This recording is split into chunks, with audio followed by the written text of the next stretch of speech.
நேற்று முளைத்த ஒரு சில கட்சிகள் மத்தியில் ஆளுகிற மதவாத பிஜேபி பாசிச பாஜகவை கண்டிக்க திராணியற்ற பிளாக் டிக்கெட் நாய விஜய உன்னை பார்த்து கேட்கிறோம்டா. நாங்களும் பொறுமை காத்து கொண்டேதான் இருக்கிறோம். நாங்கள் பொறுமை காத்து கொண்டு இருக்கிறோம். எங்களில் ஒருவன் நீ, மறுப்பதற்கில்லை.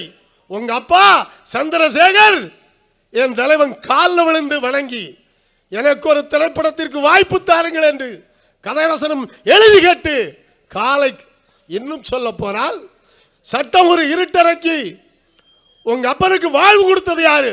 திராவிட முன்னேற்ற கழகம். நீ இன்னைக்கு வந்து சின்ன பய, நான் பேசுறது தகுதி இருக்கு, எனக்கு வயசு கூட, சின்ன பய நீ யாரை குறை சொல்ற? திராவிட மாடலையா? திராவிட மாடல் என்ன தெரியுமா? உங்க அப்பனை வீதியில நடக்க விட்டதே திராவிட மாடல்டா. நீ இல்லைன்னு சொன்னா மத்தியில் இருக்க பாசிச பாஜக அரச கண்டிக்க பயப்படுதே. இன்கம் டாக்ஸ் ரைடு வந்துருமா? இல்ல உனக்கு என்ன பிரச்சனை எல்லாம் வந்துருன்னு சனாதானம்னா என்னன்னு தெரியுமா தம்பி விஜய்? ஏடா தம்பி, நீ நண்பனும் இல்ல, நீ போக்கிரியும் இல்ல, நீ யாரு துப்பாக்கியும் இல்ல, கத்தியும் இல்ல, நீ 1 நம்பர் போக்கிரி தான்டா. எப்படிப்பட்ட போக்கிரி? பெண் பொறுக்கி பயணி.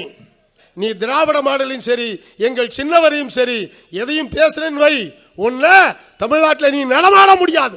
வேசி மகன் ஏ சீமான் நாய, தமிழ்நாட்டில் நீ நடக்க முடியாதுடா.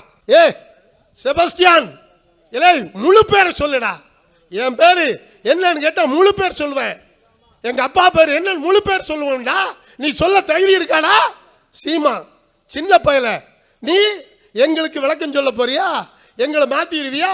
நான் கேட்கிறேன்டா, என் மானங்கட்ட ஈனங்கட்ட சீமா பயல, என் நாய, ஏன்டா ரஜினியை போய் பார்த்தேன் நாய பிக்காலி பயல, ஏழு சைமன் செபஸ்தியான் பார்த்தா, ஏலே நீ இன்னொரு முறை என் தலைவனை பேசுறேன் வை, எங்கிருந்து வராடா?